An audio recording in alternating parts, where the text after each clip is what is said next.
mensaje, quizás le dan unos latigazos y lo largan.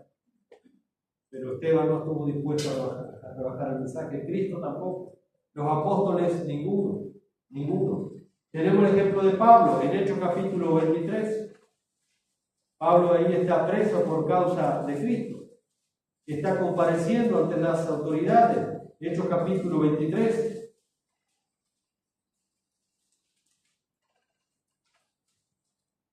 Dice el versículo 1, vamos a leer hasta el 4. Entonces Pablo, mirando fijamente al concilio, dijo: varones hermanos, los judíos habían llevado a Pablo preso porque querían sentenciarlo a muerte. Porque para ellos Pablo era un criminal, un traidor, un apóstata que enseñaba a la gente a apostatar de la ley de Moisés. Habían inventado todo tipo de cargos contra Pablo. Lo odiaban porque Pablo predicaba a Cristo. Pablo está allí compareciendo y dijo, mirando fijamente el concilio, dijo: varones hermanos, yo con toda, mire la defensa de Pablo, yo con toda buena conciencia he vivido delante de Dios hasta el día de hoy. Cuando Pablo dijo esto, verso 2, el sumo sacerdote Ananías ordenó entonces a los que estaban junto a él que le pegaran en la boca. ¿Lo insultó Pablo al sumo sacerdote? Lo único que le dijo es que él había vivido con una limpia conciencia sirviendo a Dios. Y como ellos decían que Pablo era un apóstata, los que estaban sirviendo a Dios eran ellos. ¿Cómo va a decir esto este hombre? Pegar en la boca, nos está insultando. Pero era la verdad lo que Pablo estaba diciendo. Pero los ofendió la verdad nuevamente. Y Pablo ahí recibe una bofetada. Es increíble. Pero eso pasa, hermanos, cuando la verdad causa tropiezo entre gente que no es de Dios. Pero ¿qué pasa cuando la verdad ofende a los que realmente son cristianos? ¿Qué tendría que hacer la verdad de nosotros? Bueno, vamos a ver el caso de Pablo y Pedro. ¿Se acuerdan? El caso lo cuenta Pablo en Gálatas capítulo 2, versículo 11.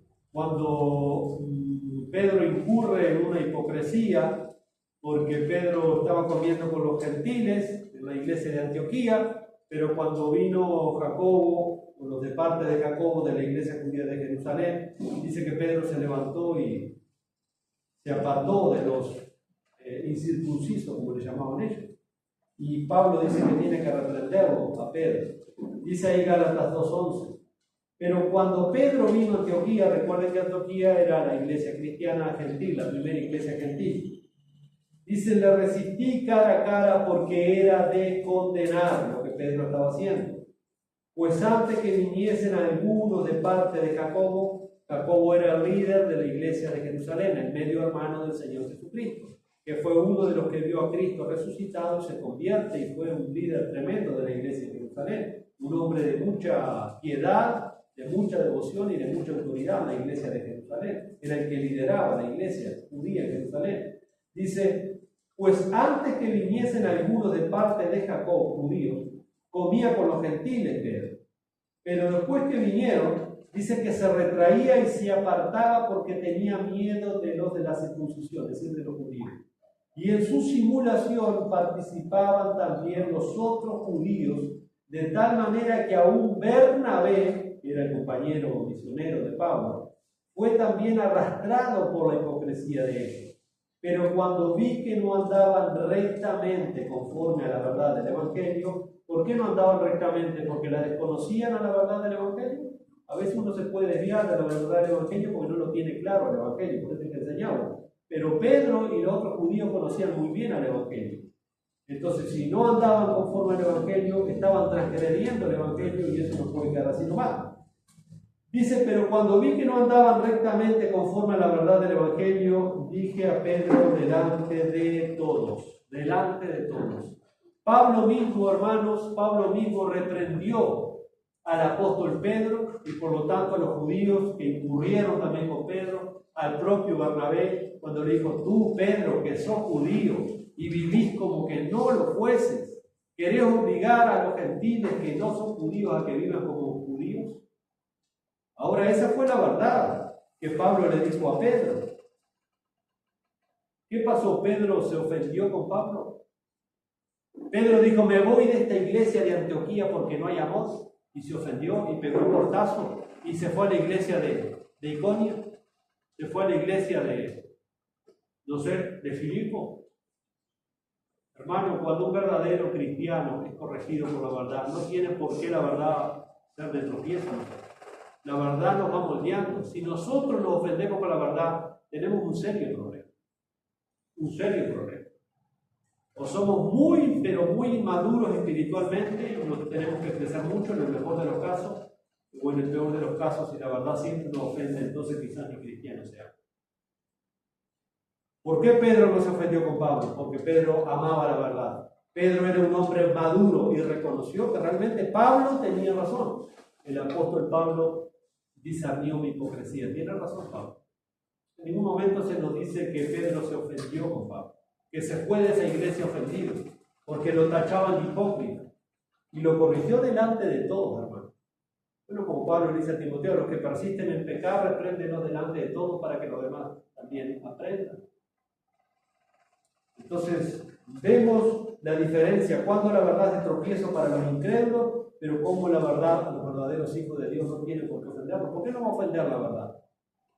No tiene por qué ofendernos. Acá Pedro no se ofendió en ningún momento, en ningún momento. Sin embargo, Pablo lo podría haber tomado aparte a Pedro y haberlo llevado aparte, haberlo reprendido aparte o haberlo corregido aparte, pero lo hizo delante de todos el apóstol Pablo.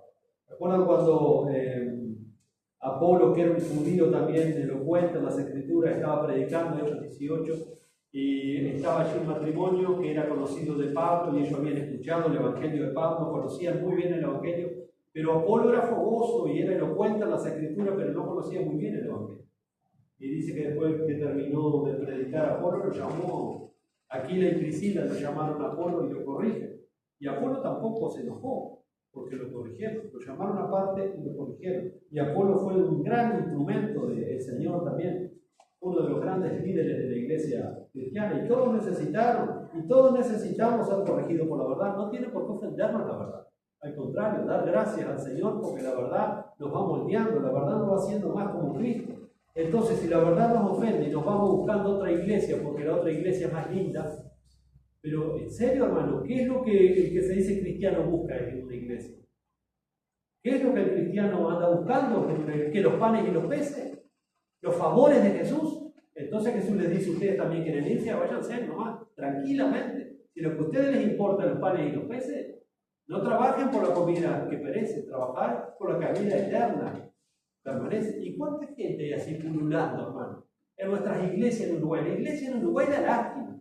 Y me duele decirlo porque es una carga que uno tiene y oramos todos los días por la iglesia en Uruguay, por los líderes en Uruguay, por los ministerios de las iglesias, que da lástima a la iglesia en Uruguay.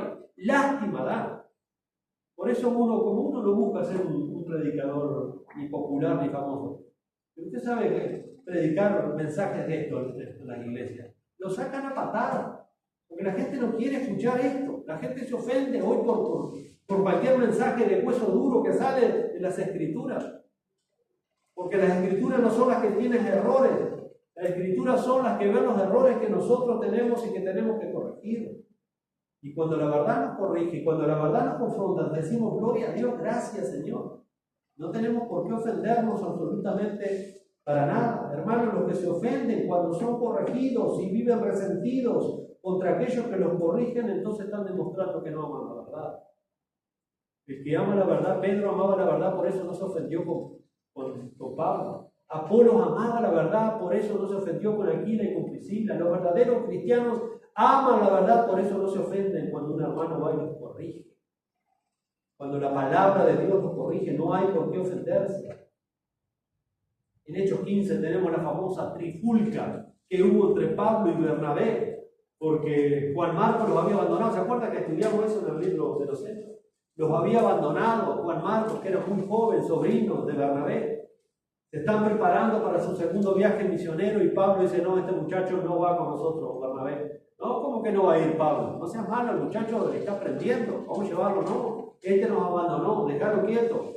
Todavía no va. Sí, va a ir, no va. Y dice que se armó, pero tal trifulca, literalmente el texto griego nos dice eso, que hubo tal desacuerdo entre Pablo y Bernabé, que Pablo tomó a Silas y se fue, y Bernabé tomó a su sobrino Juan Marcos y se fue.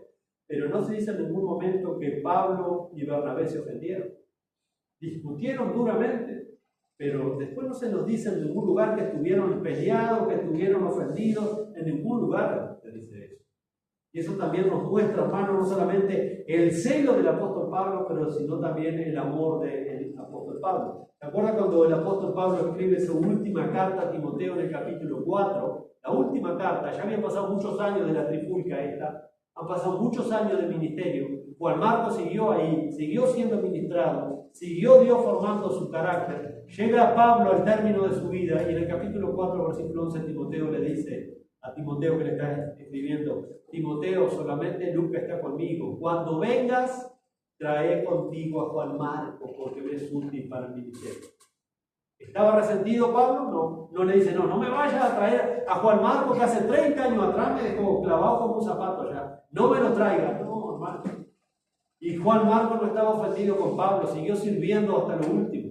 Y dice la tradición que Juan Marcos muere como mártir también por causa del Evangelio. Una trifulca. Y capaz a veces tenemos una palabra con un hermano, con el otro hermano. Cuando lo vea, abrácelo, dígale, Dios te bendiga. Por eso Pablo dice, no des lugar al diablo. Cuando los corintios no querían perdonar, aquel ofensor que Pablo ya había perdonado, dice, no, recibirle. Si él se arrepintió, recíbanlo, perdónenlo. No den lugar al diablo. Porque el diablo justamente es especialista en llenar un corazón resentido con odio. Y eso nos empieza a envenenar por dentro. Y bueno, mucho menos la verdad no tiene por qué ofenderlo. Entonces vemos claramente cómo Pablo y Bernabé tuvieron esa discusión tan fuerte. Pero siguieron sirviendo al Señor porque los dos amaban al Señor, siguieron haciendo la obra del Señor. Los dos amaban la obra misionera. Juan Marcos siguió creciendo y después Pablo reconoce que era útil para el ministerio. Igual que Pedro, cuando Pedro escribe su segunda carta, capítulo 3, verso 15, ahí trata Pablo de nuestro amado hermano Pablo. No dice nuestro gruñón hermano Pablo. Si uno lee, parece que Pablo se peleaba con todo el mundo. Se peleó con Pedro, se peleó con Bernabé, aquellos otros, los corintios, le daba garrote. Pero no, Pedro reconoce nuestro amado hermano Pablo cuando escribió algunas cosas medias difíciles que los intoctos y los constantes tuercen. Dice ahí le trata de nuestro amado hermano Pablo. Pero no había ningún rencor entre Pablo y Bernabé porque eran hermanos. Entonces, los hermanos maduros que amaban la obra, como era Pablo, Bernabé, Pedro, no dejaron, hermanos, que un desacuerdo de eso les causara tropiezo. Siguieron adelante. Aún el propio, como decíamos, Juan Marcos, que fue la manzana de la discordia, vemos cómo Pablo más adelante reconoce que le era útil, que era una ayuda para su ministerio. En 2 Corintios, la segunda carta, Pablo escribe, capítulo 6, verso 3, dice, no damos a nadie ninguna ocasión de tropiezo para que nuestro ministerio no sea vituperado. Es decir, Pablo muchas veces había ofendido, pero con el Evangelio. Pero Pablo dice, yo jamás fue mi intención andar ofendiendo de gusto a las personas. Por eso él dice ahí, no hemos dado a nadie ninguna ocasión de tropiezo para que nuestro ministerio sea vituperado. Si alguien se ofendió o tropezó por causa de la predicación de Pablo, Pablo no tenía la culpa, sino que ellos mismos, porque no amaban la verdad, sino amaban el error. Pero Pablo no tenía la culpa. Pablo lo que hacía era un predicador del Evangelio. Lo cierto es, hermano, que el Evangelio sigue ofendiendo a mucha gente. El Evangelio es una bendición para aquel que lo cree, lo abraza y lo vive, o el Evangelio es una piedra de escándalo, de tropiezo, de ofensa para aquellos que lo rechazan. Entonces el Evangelio nos transforma en una bienaventuranza, como dice Jesús, o el Evangelio se transforma en una piedra de tropiezo para toda la vida. Tenemos que tener cuidado con haber escuchado el Evangelio. ¿Qué hacemos con nuestra respuesta al Evangelio? Entonces, ¿cómo evitamos, hermanos, los tropiezos? ¿Cómo evitamos las ofensas? Tenemos que andar a la luz. El Señor enseñó en el Evangelio de Juan, capítulo 11, versículo 9, el que anda de día no tropieza. Es una metáfora. Andar de día es andar en la luz, andar en la verdad. ¿Quién es la verdad? Jesús. El que anda en la verdad, el que anda de día no tropieza. No tropieza, no tiene problema. ¿Por qué? Porque ve la luz de este mundo. Juan 8:12, ¿qué dice? Búsquenlo y léanlo. Porque acá dice, en Juan 11:9 dice, el que anda de día no tropieza porque ve la luz de este mundo. Juan 8:12, ¿qué dice? Otra vez Jesús les había diciendo: yo soy la luz del mundo. El que me sigue no andará en tinieblas, sino que tendrá luz de la vida. Ahí está. ¿Ves cómo Jesús explica sus propias metáforas? Andar en la luz es andar en obediencia y en comunión con Jesús. Entonces, si Jesús tiene cosas que arreglar conmigo, aun cuando nos disciplina personalmente, hermanos, y uno tiene que dar gracias al Señor. Mire si me voy a ofender porque el Señor me quiere corregir o me quiere disciplinar o quiere hacer cosas en mi vida que uno no las entiende. No, bueno, si andamos en la luz, no tropezamos. Y Jesús es la luz. Y Juan sigue diciendo en el capítulo 11, verso 10, pero el que anda de noche, vieron que hay dos maneras de andar nada más. O andamos en la luz o andamos en la noche. Andamos en la luz o andamos en la oscuridad. ¿Y la oscuridad qué causa? Verso 10, pero el que anda de noche tropieza. Y la noche es sinónimo de ignorancia, de rebelión, de no conocer la verdad, de despreciar la verdad, de no valorar la verdad. Tropieza. ¿Por qué? Porque no hay luz en él. No hay luz en él. Jesús es la luz del mundo, hermano. La religión no nos da luz. Conocer el Evangelio sin Jesús no nos da luz. ¿Cuánta gente ha escuchado el Evangelio? Volvemos a lo mismo de siempre. Que han leído un folleto, que han leído la Biblia, que han escuchado un mensaje, que han ido por una iglesia, sin embargo están tropezando. Y el Evangelio les tropiezo porque no han creído. No hay luz en sus corazones, porque no hay luz en él, dice. Juan escribe en su primera carta, y ya vamos a ir terminando, primera carta de Juan, capítulo 2, versículo 10. El que ama a su hermano permanece en luz. Escuche bien, el que ama a su hermano permanece en luz. ¿Y qué va a pasar como consecuencia de eso? ¿Qué va a pasar? Y en él no hay tropiezo. Si yo continuamente amo a mis hermanos, voy a andar a la luz. Por lo tanto, como estoy andando a la luz, no voy a tropezar. Volvemos a lo mismo que dice Juan en el capítulo 11 que leímos recién. Pero si yo empiezo a despreciar a los hermanos, si yo empiezo a creerme superior a mis hermanos, si yo no empiezo a andar en esa regla de amor, entonces es cuestión de tiempo, hermano, que la verdad misma se transforme en un lazo a mi vida y empiece a tropezar. Por eso el Señor dijo en Mateo 21, 42, Jesús le dijo: ¿nunca leísteis en las Escrituras la piedra que desecharon los edificadores? La piedra de Jesús. Cualquiera que desprecia a Jesús, cualquiera que desprecia su enseñanza, cualquiera que desprecie su sacrificio en la cruz, ¿qué va a pasar? Ha venido a ser cabeza del ángulo. Verso 44. Y el que cayere sobre él, es decir, el que cayere sobre esta piedra será quebrantado, y sobre quien ella cayere será desmenuzado, es decir, será hecho pedazos. Tremenda la palabra del Señor aquí.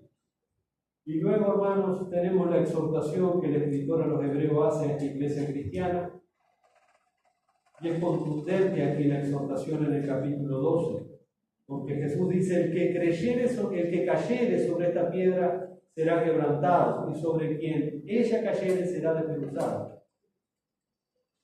La única manera es aferrarnos a esta roca, a esta piedra que es Cristo, que es su palabra, que es su evangelio. Si no la creemos y la despreciamos, tenemos que tener cuidado. Y es lo que hace el escritor a los hebreos ahí advirtiéndole a estos creyentes judíos.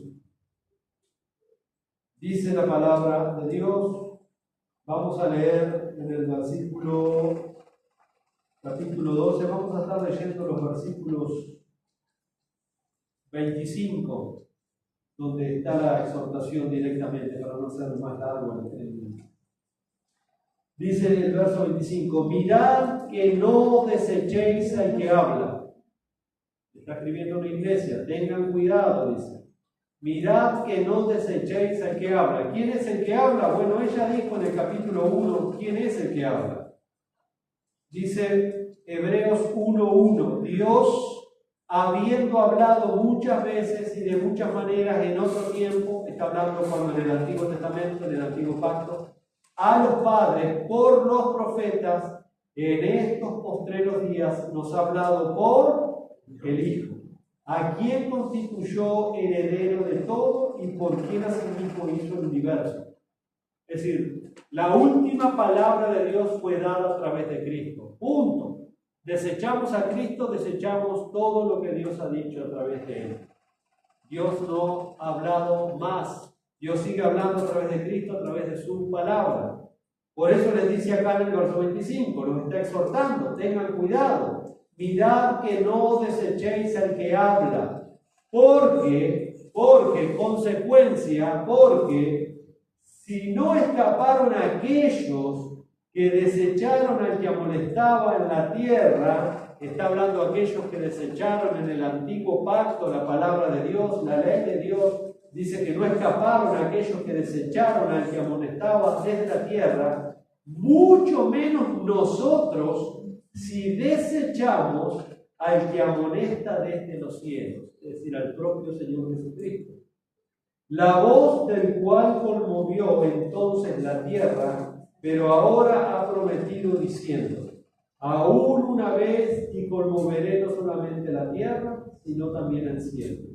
Y esta frase, aún una vez, indica la remoción de las cosas movibles como cosas hechas, para que queden las inconmovibles. Así que recibiendo nosotros un reino inconmovible, tengamos gratitud y mediante ella sirvamos a Dios, agradándole con temor y reverencia, porque nuestro Dios es fuego consumidor.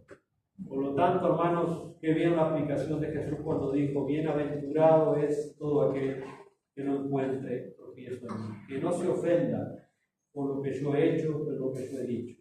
Padre, te damos gracias por la enseñanza de esta tarde, de tu palabra, por esa tremenda bienaventuranza que nos deja el Señor Jesucristo.